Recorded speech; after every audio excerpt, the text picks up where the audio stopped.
प्रश्न प्रचण्ड, केपी ओली र शेरबहादुर देउवाले राजालाई चाहिँ आउनुस् चुनाव लड्नुस् भनेर भन्नुभयो। मैले भन्दै गर्दाखेरि उहाँहरूलाई के भनेको, चुनाव लडेको होइन र म आफै लडेको होइन र हजुरहरूसँग चुनाव, म शेरबहादुरसँग 1 to 1 अब त अत्याचारै भयो, चुनावै लड्छु भनेर लडेको होइन र तपाईसँग चुनाव लडेर सकिन्छ। हेर्नु त अहिले देशमा कस्तो छ, मान्छे किन यति साह्रो निराश भएको छ, तपाईँलाई अलिअलि पनि ख्याल गर्नु भएको छ? अत्याचारै भएको छैन अहिले।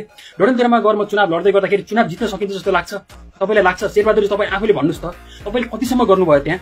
पैसा बाँड्ने कामदेखि लिएर रिसोर्टमा बसेर तपाईँले मोज मस्ती गरेर गाउँ गाउँमा खसी बाख्रा काट्नु भयो नि त? काट्नुभयो कि काट्नु भएन? मनमा आत्मामा हात राखेर भन्नु त। तपाईँको चुनावी कमान्ड डडेलधुरामा कसले सम्हालेको थियो?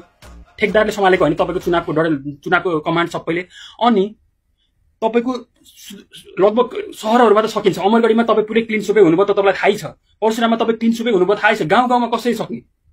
मैले पनि के गरेँ भन्दै गर्दाखेरि गाउँमा तपाईँको भ्रष्टाचारको पैसासँग कसरी लड्ने?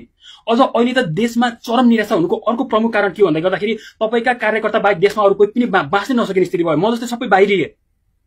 अबको चुनावमा पनि हेर्नुहोस्, अबको चुनावमा के बाटो छ जस्तो लाग्छ तपाईँहरूलाई? न तपाईले विदेशकालाई भोट हाल्न दिनुहुन्छ, न सोलुसन छ, न समाधान छ। एउटा घुम्रामा एउटा बाकसमा राखेर नेपाली जनतालाई कोचेपछि अनि नेपाली जनतामा फ्रस्ट्रेसन हुँदैन? जहिले पनि फ्रस्ट्रेसन। यसको उपाय के हो भन्नुहोस् त? प्रचण्डजीलाई पनि मेरो प्रश्न हो। तपाईँले हेर्नुहोस् त, भाग्दा भाग्दा भाग्दा भाग्दा उहाँ गोर्खाको कुनामा गएर जम्मै पिटपाट गरेर ठक ठाक गरेर चुनाव जितेको होइन? अझै चुनाव आऊ लड्ने भन्ने तपाईँले लाज शरम लाग्दैन हजुरहरूलाई? त्यही भएर मेरो के हो भन्दै गर्दाखेरि हजुरहरूलाई सुझाव हेर्नु, अबको चुनावमा पनि चुनावले बाटो दिएन, डेमोक्रेसीले बाटो दिएन। तपाईँहरू निरङ्कुश हुनुभयो, राणाको पनि राणा हुनुभयो। राणाहरूले त बरु 4 जना मात्रै मारेको थियो त्यो जमानामा। पढ्न दिएनन्, के दिएनन् भन्नुहुन्छ? पढ्न दिएनन्को कुरा गर्दै गर्दाखेरि मैले एउटा उदाहरण दिन्छु हजुरलाई। अक्सफोर्डमै पनि बल्ल लगभग 100 वर्ष मात्रै भयो महिलाले पढ्न पाएको। त्यतिखेरको जमानामा हेर्नुहोस् त, विश्वव्यापी रूपमा युद्धहरू चलिरहेको थियो। पहिलो विश्वयुद्ध थियो, दोस्रो विश्वयुद्ध थियो, तेस्रो विश्वयुद्ध चलिरहेको थियो। त्यस्तो विश्वयुद्धको कन्टेक्स्टमा हामीले राणालाई कम्पेयर गरिरहेका छौँ। तपाईँहरूले 10,000 मान्छे मार्दाखेरि तपाईँ राणा भन्दा कसरी राम्रो मलाई भन्नुहोस् त प्रचण्डज्यू? तपाईँ राणा भन्दा चाहिँ कसरी राम्रो? शेरबहादुर देउवाज्यू मलाई उत्तर भन्नुहोस् त, तपाईँ कसरी राम्रो?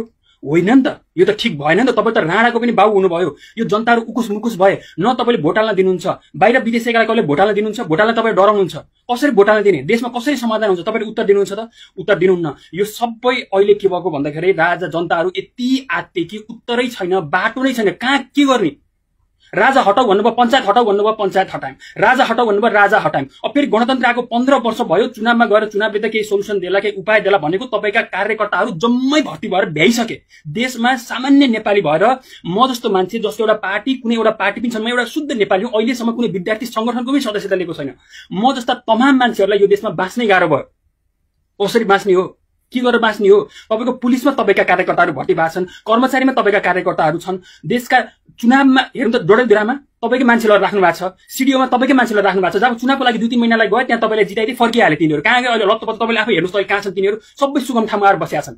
अनि फेरि चुनाव आइसकेपछि फेरि तपाईँले तिनीहरूलाई टिपेर फेरि डडेलधुरा लानुहुन्छ, त्यो पनि थाहा छ। यो त सिस्टमेटिक रूपमा जनताले त बुझेको छ नि त, सबै नबुझेको हो र जनतालाई पटमूर्ख ठान्नु भयो होला नि तपाईँहरूले, होइन? जनता पटमूर्ख छैनन्। हेर्नुहोस्, जनता सजग छन्, जनताले देखिरहेको